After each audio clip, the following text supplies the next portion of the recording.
Gəlin belə bir şey fərz edək. Bir oteldəyik, qarşımızda uzun dəhliz var. Öz nömrəmizə çatmaq üçün dəhliz üzərindən getməliyik. Dəhlizləri heç kəs sevmir. Uzundur, sıxıcıdır, işıq az olur və biz çalışırıq o proses mümkün qədər az vaxt alsın.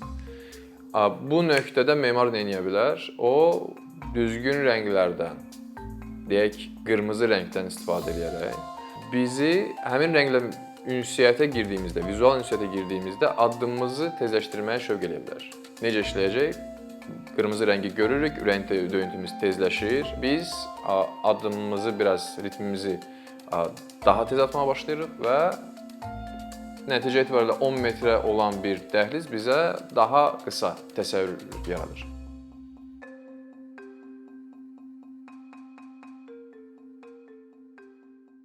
Mühit bizə əhatə edən hər bir şeydir. Biz mühitlərdə yaşayırıq, fəaliyyət göstəririk, qidalanırıq, yatırıq və s. Bu mənada mühitin bir də iki başlanğıcı var. Bu təbii, ilkər başlanğıcdır. Çaylar, dağlar, meşələr və s. Bir də insan başlanğıclı mühitləri saya bilərik. Bu antropoloji mühitlər. Bu bizim özümüzün formalaşdırdığımız şəhər ola bilər, ev ola bilər, tikili ola bilər. Və homo növünün təkamülündən bu yana mühitlər ilkərdən antropolojiyaya doğru artmağa başlayır. Demək olar ki, bugünkü gündə bizim ətrafımızda ilkər mühitlər olsa da biz o mühitlərdə vaxt keçirmirik. Əksərən keçirdiyimiz bütün mühitlər özümüzün formalaşdırdığımız mühitlərdir. Yəni antropoloji başlanğıcdır. Əgər bütün bu prosesi bir emalatxanada təsəvvür eləsək, memar bir heykəltaraş kimi, mühit isə bir material, yəni gips və yaxud daş formasında istifadə oluna bilər. Final istifadəçi isə dəyişməz olaraq cəmiyyətdir. Ehtiyacdan asılı olaraq, məqsəddən asılı olaraq heykəltaraş o materialı bu və ya digər formaya sala bilər. Bundan əlavə mühitin müxtəlif miqyasları ola bilər. Bu fərdi şəkildə danışsaq bir otaq miqyasından, cəmiyyətlərdən danışsaq şəhər miqyasına kimi dəyişə bilər. Miqyasdan asılı olmayaraq mühitin insanlara təsiri var. Vacib sual məqsəd nədir? Şərt deyil ki, həmin mühit ancaq komfortlu, nikbin və yaxud müsbət bir nəticəyə gətirsin, çıxartsın. Memarlar bəzən bilərəkdən diskomfort və yaxud vahimə və yaxud qorxu duyğularını belə formalaşdıra bilər. Məsələn, buna çox sadə nümunə Norveçdəki parklar ola bilər. Norveçdə parklar üzərində, misal üçün, əsas hərəkət yolları boyunca yerləşən skamyalar arxalıqsız və sərt materialdandır. Nə olur? Siz park üzərində hərəkət edirsiniz, siz nəfəs dərmək üçün həmin skamyada otura bilərsiniz, ancaq uzun müddətli oturmaq üçün bu sizin üçün əlverişli deyil. Dolayısıyla siz müəyyən bir vaxtdan sonra ayağa durub yenə hərəkət edəcəksiniz. Nə yaranır? O parka gələn adam artıq pasiv və komfortlu uzun müddətli istirahətə deyil, aktiv hərəkət, idman və belə deyək, piyada yürüyüşlərə üstünlük verir. O skamyanı oraya yerləşdirən memar bilərəkdən diskomfortlu, ancaq əlverişli, öz təyinatı üzrə əlverişli bir mühit formalaşdırdı. Başqa bir yayğın mühit formalaşdıran vasitə kimi rəngləri dəyərləndirə bilərik. Rənglərin hər birinin bu və ya digər duyğuları formalaşdırma, qabartma və ya azaltma kimi bacarıqları var.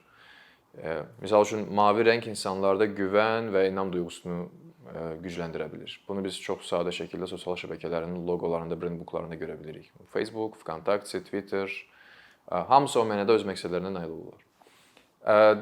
Digər rəng qırmızı. Qırmızı, deyərdim ki, ən çox ibtidai duyğuları qabardan rəng saymaq olar. O bizdə iştah yaradır, qırmızı rəng bizdə ürək ritmini tezləşdirə bilir və ya da vahimə duyğusunu biraz qabardır. Və bundan çox bacarıqlı şəkildə fast food industriyasında istifadə edirlər. Yəni, yenə üzərindən keçsək, KFC, McDonald's, Burger King hamısında qrafik dizayner və ya marketoloqlar bacarıqlı şəkildə istifadə edirlər. Memarlıqda da rənglərin istifadəsi çox geniş əslində yayılır. Çox sadə nümunə, gəlin belə bir şey fərz edək. Bir oteldəyik, qarşımızda uzun dəhliz var. Öz nömrəmizə çatmaq üçün dəhliz üzərindən getməliyik. Dəhlizləri heç kəs sevmir. Uzundur, sıxıcıdır, işıq az olur və biz çalışırıq o proses mümkün qədər az vaxt alsın. Bu nöqtədə memar nə edə bilər? O düzgün rənglərdən, deyək, qırmızı rəngdən istifadə edərək bizi həmin rənglə ünsiyyətə girdiyimizdə, vizual ünsiyyətə girdiyimizdə addımımızı tezləşdirməyə şövq eləyə bilər. Necə işləyəcək? Qırmızı rəngi görürük, ürək döyüntümüz tezləşir. Avtomatik olaraq ürək döyüntüsü tezləşdiyi üçün, müəyyən şəkildə o baskı hiss etdiyimiz üçün biz addımımızı biraz, ritmimizi daha tez atmağa başlayırıq və nəticə etibarilə 10 metrə olan bir dəhliz bizə daha qısa təsəvvür yaradır.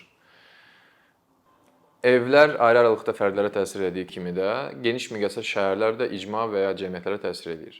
Bu mənada məsəl üçün bəzi şəhərlər açıqlıq, sosial ünsiyyətçilik və şəffaflığı təşviq etdiyi halda digər şəhərlər özünə qapanma və məhrəmiyyəti təşviq edir. Buna uyğun olaraq iki tamamilə fərqli cəmiyyət və ya nəsillər formalaşa bilər və bir cəmiyyətin nümayəndəsi digər bir tamamilə fərqli şəhər mühitində formalaşmış cəmiyyətlə ünsiyyətdə olmayana kimi öz davranışlarının tamamilə fərqli olmasından xəbərdar olmaya bilər. Bəzi hallarda bu tamamilə fərqli davranış tiplərinə malik cəmiyyətlər coğrafi olaraq eyni ərazilərdə belə məskunlaşa bilir. Məsələn, Google xəritə üzərində Rio de Janeiro yazsaq, qarşımıza kifayət qədər səliqəli və düşünülmüş bir şəhər strukturu çıxacaq. Bir balaca kənara sürüşdürsək təpəliklərə doğru, ona tam kontrastlı, xaotik bir yaşayış massivləri görə bilərik. Mühitləri miqyasından asılı olmayaraq həm insanlar özləri və bununla peşəkar məşğul olan memarlar da formalaşdıra bilər. Və bunların hər birinin öz üstünlüyü və çatışmamazlıqları var. Ancaq şübhəsizdir ki, ən ideal nəticə peşəkar memar tərəfindən ancaq insanların iştirakı ilə, aktiv şəkildə vətəndaşların, sakinlərin cəlb olunması ilə formalaşan mühitlərdir. Əkinçinin yeni videoları haqqında məlumatlı olmaq üçün kanalımıza abunə olmağı və xəbərdarlıq funksiyasını aktivləşdirməyi unutmayın. İmkandan istifadə edərək cari patronlarımıza işlərimizi davam etməyə yardım olduqları üçün dərin təşəkkürümüzü bildiririk. Əkinçinin Patreon icmasının üzvü olaraq siz bizim təşəbbüsə dəstək göstərməklə bərabər hazırladığımız materialları hər kəsdən öncə izləmə imkanı əldə edəcəksiniz.